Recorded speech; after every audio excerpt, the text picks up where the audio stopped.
ఏపీలో బీజేపీ మినహా మిగతా పార్టీల పొత్తులు ఫిక్స్. టీడీపీ జనసేనను వదిలేసి కాంగ్రెస్ తో జట్టు కట్టారు కమ్యూనిస్టులు.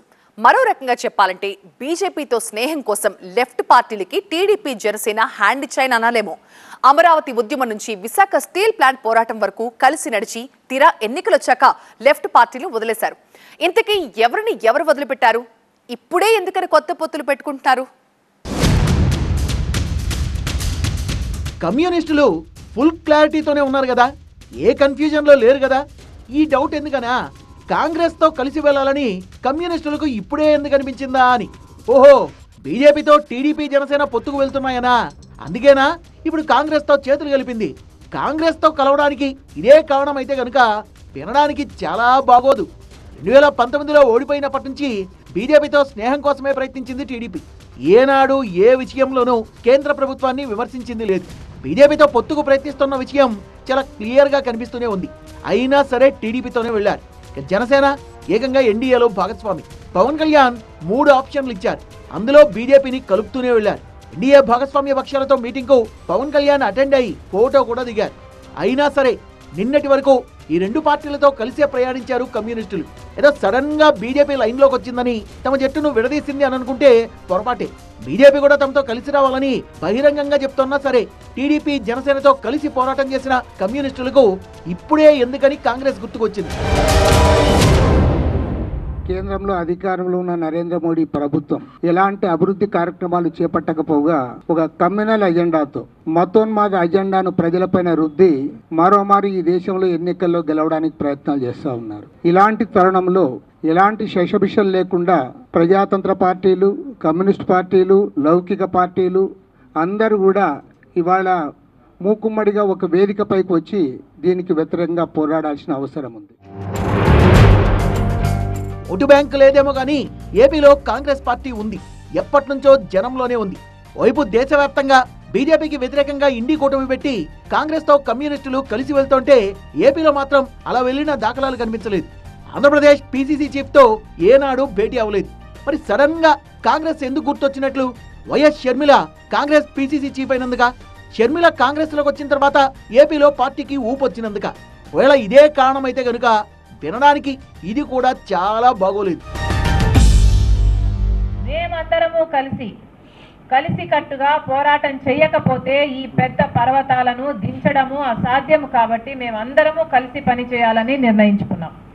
ఈ రోజు నుంచి ప్రతి కార్యక్రమంలో, ప్రజా ఉద్యమంలో ఇండియా కూటమిలో భాగమైన ఈ 2 పార్టీలు కూడా రాష్ట్ర స్థాయిలో కూడా ప్రతి కార్యక్రమంలో మేమందరము కలిసే ప్రజల తరపున పోరాటం చేయాలని నిర్ణయించుకున్నాం. ప్రజలను రిప్రజెంట్ చేయాలి అంటే ప్రజా ప్రతినిధులుగా కూడా తయారు కావడం ఇంపార్టెంట్. కాబట్టి పొత్తుల విషయంలో కూడా చర్చలు జరుగుతున్నాయి. ఇక్కడ టీడీపీ జనసేనను కూడా తప్పుపడుతున్నారు రాజకీయ విశ్లేషకులు. ఎమ్మెల్సీ ఎన్నికల్లో టీడీపీ గెలిచిందంటే కారణం ఖచ్చితంగా కమ్యూనిస్టుల మద్దతే అని పొలిటికల్ అనలిస్టులు చెప్తుంటారు. 151 మంది ఎమ్మెల్యేలతో ఫుల్ సాలిడ్ గా కనిపిస్తున్న వైసీపీని ఎలా ఫేస్ చేయాలా అనుకుంటున్న సమయంలో టీడీపీకి ఊపిరినిచ్చింది అమరావతి ఉద్యమం. ఆ ఉద్యమంలో టీడీపీతో పాటు కలిసి నడిచింది ఎర్రజెండాలే. అదొక్కటే కాదు, జగన్ ప్రభుత్వ ప్రజా వ్యతిరేక విధానాలపై టీడీపీతో కలిసి పోరాడింది లెఫ్ట్ పార్టీలే. విశాఖ స్టీల్ ప్లాంట్ ప్రైవేటీకరణకు వ్యతిరేకంగా పోరాడుతున్న టీడీపీ జనసేనతో కలిసి నడిచింది కూడా కమ్యూనిస్టులే.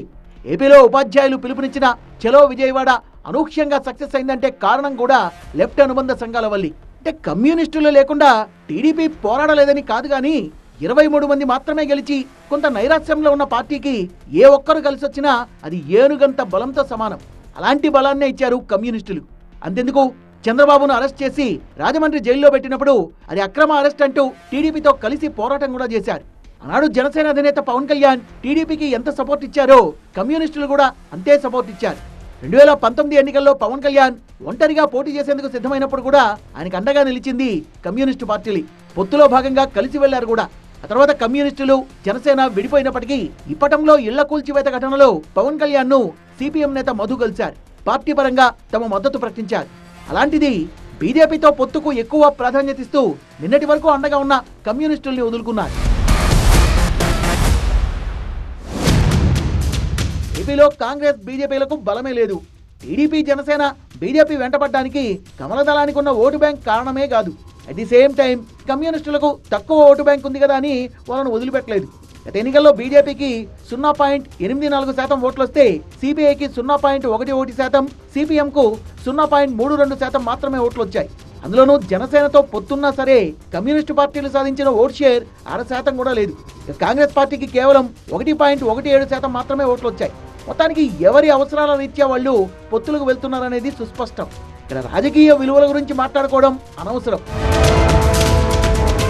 కాకపోతే కాంగ్రెస్తో కలిసి నడిచినంత మాత్రాన కమ్యూనిస్టు పార్టీలకు టికెట్లు ఇచ్చేస్తారా అంటే ఖచ్చితంగా డౌటే. ఎందుకంటే వచ్చే ఎన్నికల్లో 175 అసెంబ్లీ సీట్లు, 25 ఎంపీ సీట్లలో పోటీ చేస్తామని ఇప్పటికే ప్రకటించేశారు పిసిసి చీఫ్ వైఎస్ షర్మిల. బహుశా మున్ముందు జరిగే చర్చల్లో సీట్ల పంపకాలు ఏమైనా ఉంటాయేమో చూడాలి. విడిగా పోటీ చేస్తే కాంగ్రెస్ కు గానీ కమ్యూనిస్టు పార్టీలకు గానీ సొంతంగా సీట్లు వచ్చే అవకాశాలు కనిపించడం లేదు. అందుకే కలిసి పోటీ చేస్తే అయినా కాంగ్రెస్ కమ్యూనిస్టు ఓటు బ్యాంకుల్ని ఐక్యం చేసి పరస్పర ఓట్లు బదిలీ చేసుకోవచ్చని నమ్ముతున్నారు వైఎస్ షర్మిల. ఈ నేపథ్యంలోనే సిపిఐ, సిపిఎంతో చర్చలు జరిపారు. ఈ భేటీలో కాంగ్రెస్, సిపిఐ, సిపిఎం పార్టీలతో పొత్తు ఖరారైంది. కూటమిగా ఎన్నికల్లో పోటీ చేయాలని నిర్ణయించారు. సీట్ల పంపకాలపై ఈ నెల 26న అనంతపురం సభ తర్వాత సమావేశాలు నిర్వహించనున్నాయి కూడా. ఈ కూటమిలో సిబిఐ మాజీ జేడీ పార్టీ కలుస్తుందనే ప్రచారం కూడా జరుగుతోంది.